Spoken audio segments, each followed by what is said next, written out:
Pasirink automobilį su Autogidu.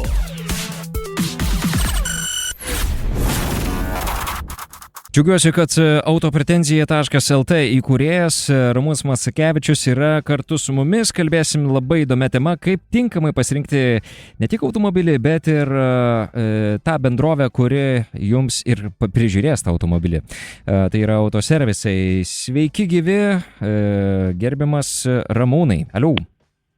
Labą dieną, visi klausytojai, sveiki pačios šauniausios radijos stoties ir sveiki Andriau, vedėjas nuostabiausias. Gerai, ačiū labai, jaučiuosi kaip ant sparnų po tokio jūsų intro. Ramūnai, esam kalbėję prieš tai, smagus pokalbis vyko tada, kaip tinkamai įsigyti automobilį, bet dabar jau įsigijus, viskas atrodo gerai, sandėris įvykęs, tačiau servisai. Ką reikėtų žinoti renkantis servisą, į ką reikia atkreipti dėmesį, jūsų patarimai?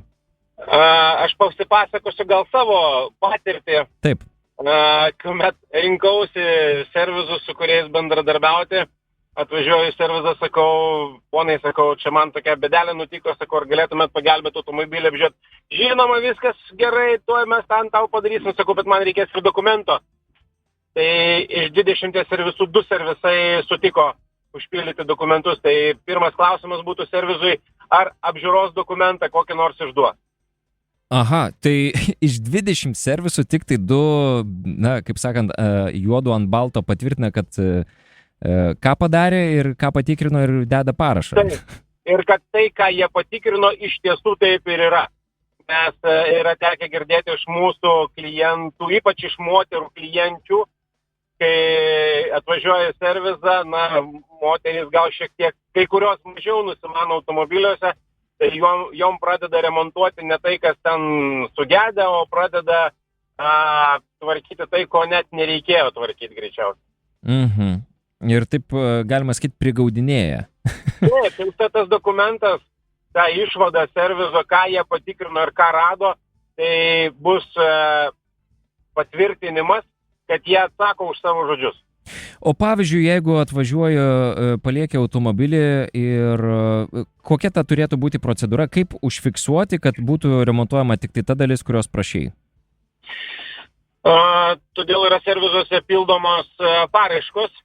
Atvykus jie pateikia dokumentą, kur surašo žmogus nusiskundimus, kuriuos pastebėjo, ar anomalijas, kurias pastebėjo automobilyje, ko neturėtų būti, arba, pavyzdžiui, ten techninėje apžiūroje dalyvavo automobilis ir neatitiko keliamų techninių reikalavimų, tai jie bet kokiu atveju turėtų užpildyti paraišką, kad pirmas dalykas, kad jūs palikote automobilį ir kokios bėdos nutiko. Ir paraiška yra reikalinga dar dėl kelių dalykų.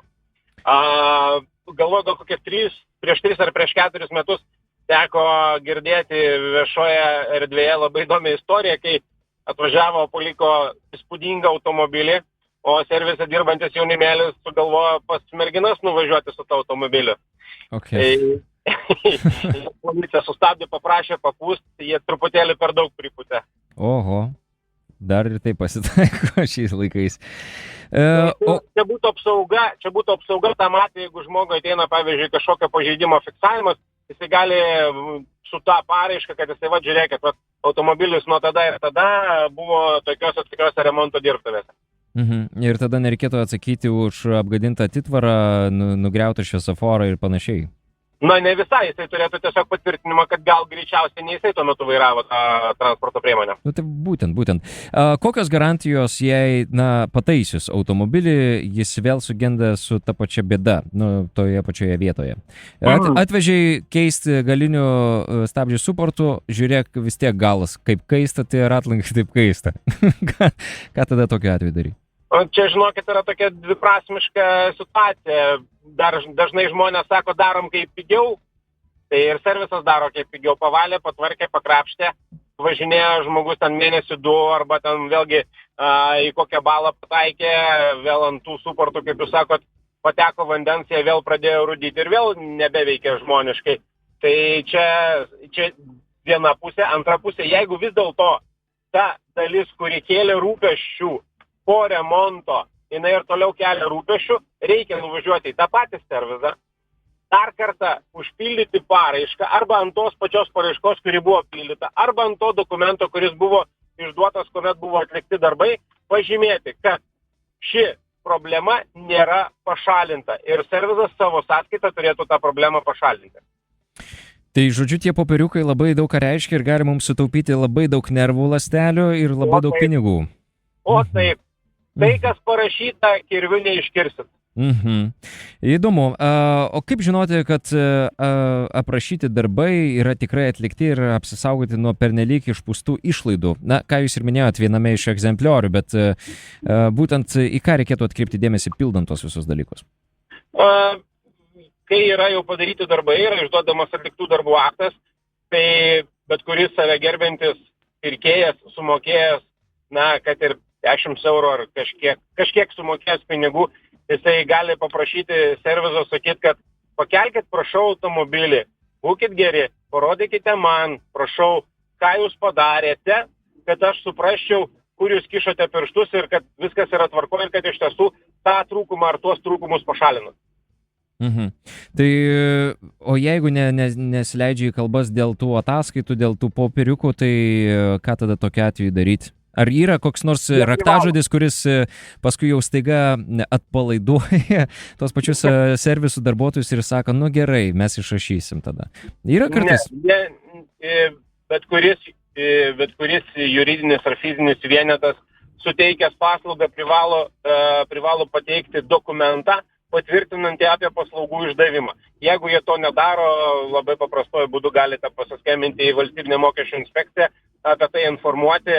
Na, aš manau, kad turbūt skambučio metu jau bus suformuotas dokumentas ir jums įteiktas. Okay. Nu jo, palaukit, tai iš 20 servisų tik tai 2 tokie buvo, kaip sako mano draugai anglai, legit, garantuoti, ne, tokie, nu, su garantija.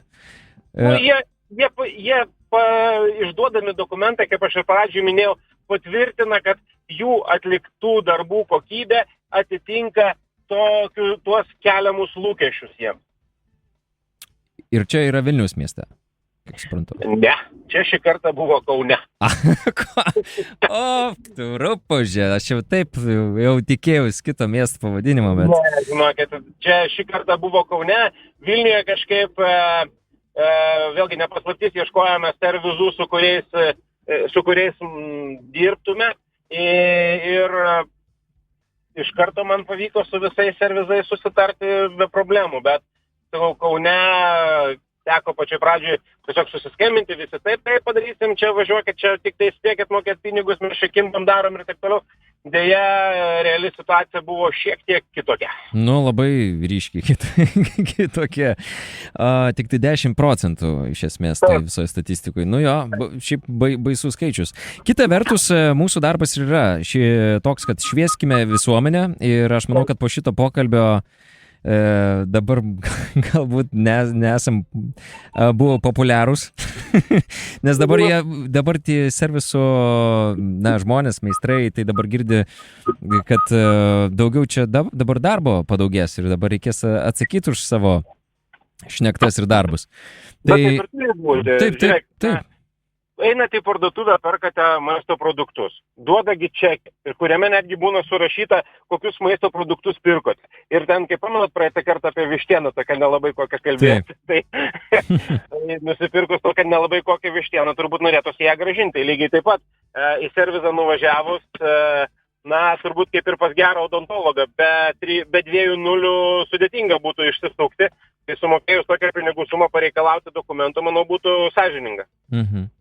Ramūnai, ačiū Jums labai. Man atrodo, kad truputėlį užkabinat labai teigiamą aspektą ir skaidrumo, ir atliktų darbų. Ir man atrodo, kad čia galim įsilaisvinti iš tos garažų kultūros, kur, kaip pasakyti, skupus vis tiek paskui galiausiai moka 2 kartus. Ir užkurkim tą ekonomiką.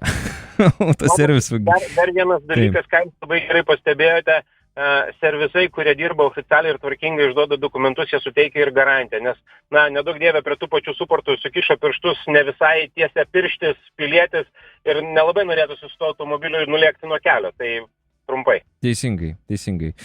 Tai ačiū Jums labai dar kartelį autopretenzija.lt įkūrėjas Ramūnas Mackevičius pokalbėje rubrikoje pasirink automobilį su autogidu. Šį kartą kalbėjom ne apie automobilį, o kaip jį pasirinkti ir kaip jį įsigyti, bet kur jį nuvežti į kokias teisingas rankas. Tai ačiū Jums labai, Ramūnai, sėkmingos dienos ir iki. Iki kitų greitų.